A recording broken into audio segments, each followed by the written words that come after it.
Hello dear students, welcome back to my channel physics SPC. Electromagnetic induction का एक अच्छा question. The coil is placed in time varying magnetic field if the number of turns in the coil were to be halved and radius of wire double. अगर radius of the loop कहता वो अलग चीज है, radius of the wire कह रहा है वो अलग चीज है। दो पॉइंट अलग अलग हैं यहाँ पे। The electrical power dissipated due to the current in the coil would be। चार चॉइस रखी है, पहले समझते हैं। हमारे पास मान लो एक ये कॉइल दे रखी है, ऐसे थोड़ा सा इसको ऐसे और दिखा देते हैं, थिक करके दिखा देते हैं। ये हमारे पास एक कोई कॉइल है। तो देखो, एक होती है लूप की रेडियस कैपिटल आर, और एक होती है वायर की रेडियस। वायर की रेडियस मान लो ए मान लेता हूँ, इस वायर का resistance R small R O मान लेता हूँ, ठीक है। तो यहाँ पर क्वेश्चन में एक वर्ड इंपॉर्टेंट है, यहाँ पर radius of the wire is double.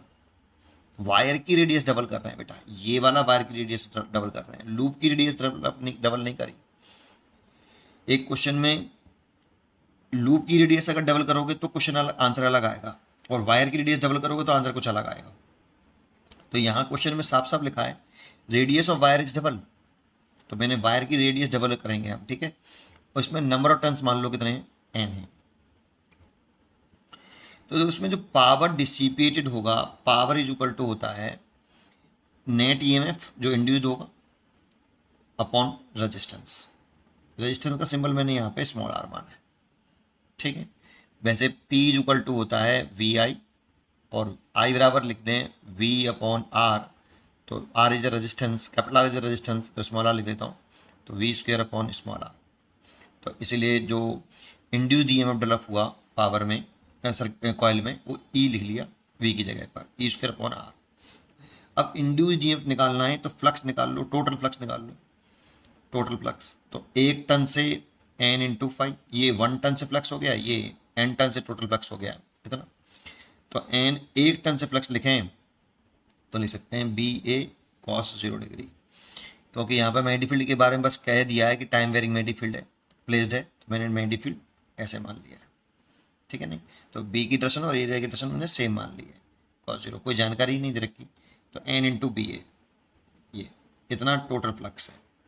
और क्योंकि ये टाइम डिपेंडेंट मैग्नेटिक फील्ड है, B is a time dependent magnetic field, तो यहाँ पर हम अगर इंड्यूस्ड ईएमएफ निकालेंगे तो मैग्नीट्यूड ले लेते हैं D phi over D T, केवल मैंने मैग्नीट्यूड ले लिया, माइनस साइन हटा दिया, तो डी ओवर डी टी लिखें एन बी ए। इंपॉर्टेंट यहाँ ये एरिया ऑफ लूप होता है, एरिया ऑफ लूप, इस पूरे लूप का एरिया, और लूप का एरिया होता है तो ए की जो वैल्यू होगी वो पाई कैपिटल आर स्क्वायर होगी। तो यहाँ पर ये तो कांस्टेंट है बेटा, एन भी कांस्टेंट है, तो एन बाहर आ जाएगा, ए भी बाहर आ जाएगा, उसकी जगह मैंने पाई आर स्क्वायर कर लेता हूँ। और मैग्नेटिक फील्ड टाइम डिपेंडेंट है, दैट मीन्स वेरिएबल है। इंड्यूस्ड ईएमएफ इतना आया बेटा, इंड्यूस्ड ईएमएफ की वैल्यू इतनी आई। यहाँ पुट कर देंगे तो P इज अ पावर, तो P इज इक्वल टू अगर पुट कर देंगे तो एन स्क्वायर हो जाएगा, पाई आर की पावर 4 हो जाएगी, पाई स्क्वायर हो जाएगा। ये वैल्यू देखो और स्क्वायर कर दो इस पूरे का, ई का स्क्वायर है ना, इस पूरे का स्क्वायर कर दो, N square pi square R की power 4 and D V by D T का होल स्क्वायर ओवर, नीचे रेजिस्टेंस है, और रेजिस्टेंस ऑफ द वायर जब लिखते हैं R is equal to rho L upon area of cross section of the wire होता है। ये वायर है, ये लूप का एरिया नहीं होता, ये वायर का एरिया क्रॉस सेक्शन होता है यहाँ पर रेजिस्टेंस के फॉर्मूले में, और इस जगह पर ये एरिया ऑफ द लूप होता है। थोड़ा सा इसमें डिफरेंस करिए पहले बेटा। एरिया जब हम मैग्नेटिक फ्लक्स निकालते हैं तो लूप से लिंक करने वाला फ्लक्स निकालते हैं, तो लूप का एरिया लेते हैं, और लेकिन यहाँ एरिया रेजिस्टेंस निकालते हैं, रेजिस्टेंस है आर यहाँ पे, तो एरिया क्रॉस सेक्शन लेते हैं, और एरिया क्रॉस सेक्शन लें तो इसमें अगर दिखाएं तो जो लेंथ होगी इसकी एल जो होगी, एल लिखेंगे तो पूरे लूप का अगर एल लिख रहे हैं तो 2 पाई सरकमफ्रेंस लिख लिया, देखो 2 पाई आर इसका, लेकिन उसमें एन टर्न है इसलिए 2 pi R into N, L इतना होगा। और एरिया क्रॉस सेक्शन लिखेंगे तो area cross section of the wire pi A का square, A is the radius of the wire, इसीलिए जो हमारा फॉर्मूला आएगा रेजिस्टेंस का यहाँ पे, rho resistivity constant term, L की वैल्यू लिखें तो वो 2 पाई आर और एन टर्न है उसमें, इसीलिए ये, और एरिया ऑफ क्रॉस सेक्शन हो गया पाई ए स्क्वायर। तो देखो इस एन से ये एन कट गया, तो पावर जो आया वो एन पाई स्क्वायर आर की power 4 D V by D T का whole square divide by rho into, इस पाई से पाई काट सकते हो आप, 2r और a ऊपर पहुंच गया ए स्क्वायर। देखो कुछ गड़बड़ तो नहीं करी है, ठीक है। अब देखो इसमें क्वेश्चन के हिसाब से जाएं तो लूप की जो रेडियस है, ये लूप की रेडियस है वो कांस्टेंट है, केवल क्या चेंज हो रहा है, number of turns in the coil would be कैसा, हाफ, और radius of the wire, wire की रेडियस डबल करी है। तो इनिशियली अगर हम पावर प्रोपोर्शनल टू लिख लें, this is the initially power की जो प्रोपोर्शनल लिखें, नंबर ऑफ टर्न्स के साथ तो n है और ए रेडियस ऑफ के साथ ऐसा है, बाकी के सारे टर्म कांस्टेंट है बेटा। तो ये पूरा टर्म कांस्टेंट हो गया, ये भी कांस्टेंट हो गया, ये भी टर्म कांस्टेंट हो गया, ये भी पूरा ऐसे, ये सब अलग कर लें हम, चेंज केवल इसमें और इसमें कर रहे हैं बेटा, एन और ए में, तो ऐसा आ गया बेटा।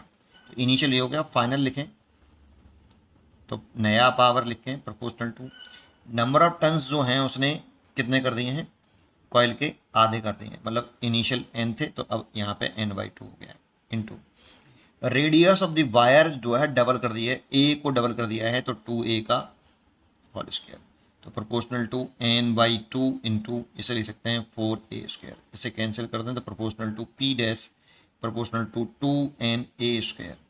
अगर ये इनिशियल है पावर और ये आपकी फाइनल पावर है, बाकी के टर्म कांस्टेंट है, अगर डिवाइड कर लेंगे हम तो p डैश बटे p is equal to 2n square upon n square, N A square, ये कट गया, तो नई पावर जो आ गई वो डबल होगी 2p के। अब जरा समझो, इसीलिए इसका आंसर होना चाहिए डी, डबल। अब जरा ध्यान सुनो, यहाँ पे radius of the loop of double करता, अगर लूप की रेडियस डबल करता तो बेटा लूप की रेडियस डबल करता और इसकी रेडियस कांस्टेंट रखता है ना, तो लूप की रेडियस डबल करता, तो यही पूरा स्टेप करो बेटा आप। लेकिन अब के जो कांस्टेंट मानना आप, तो ये जो ए है ना इसे कांस्टेंट मान लेना बेटा, और लूप की रेडियस डबल करिए तो यहाँ r की पावर 3 हो जाएगा, है ना। तो इसके हिसाब से करना, फिर आप n को लेना और कैपिटल R को लेना, फिर सॉल्व करना दोबारा से, फिर कौन सा आ रहा है वो देखना आप, ठीक है। तो उसके हिसाब से आप आंसर बदल जाएगा आपका, डबल नहीं रहेगा। फिर कंसेप्ट यही है, प्रोपोर्शनलिटी कांस्टेंट के साथ खेलना है आपको, बट इंपॉर्टेंट है कि यहाँ radius of the wire of double करा है या लूप की रेडियस डबल करी है। इसमें यहाँ कई क्वेश्चन हैं ऐसे जिसमें लूप की रेडियस डबल कर रहा है, किसी में जो है वायर की रेडियस डबल कर रहा है, तो यहाँ पे इस पर ध्यान दीजिए, इस क्वेश्चन के हिसाब से radius of the wire double कर रहा है तो उसके हिसाब से इसका आंसर डी होना चाहिए। पढ़ते रहिए और खुश रहिए।